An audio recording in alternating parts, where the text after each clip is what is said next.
Buni qarang.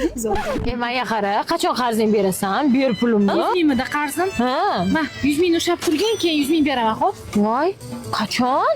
Menda 200 ming qarzing borda 100 ming qildim. Voy. Ha. Sendan qarzim borda 200 ming. Ma, 100 ming. Feruz, 200 ming qarzing bor edi. Mayli, 100 mingni berib tur. Ber, 100 ming. O'zi hozir qo'limga pul tekkandi. Ma, Ha, haligi 200 ming qarzim bor edi. Tashlatmiz. Qanaqasiga? Bo'ldi, hisob-kitob. Ma, qarzim yo'q sendan endi. Maftun, boya senga 100 ming bergandim-a? Ha? Mana yana 100 ming. Sen bilan rashshaqmiz. Ishlam kallamay qoldi. Shunda hozir nima bo'ldi? Hamma qarzdan qutuldi. Ya.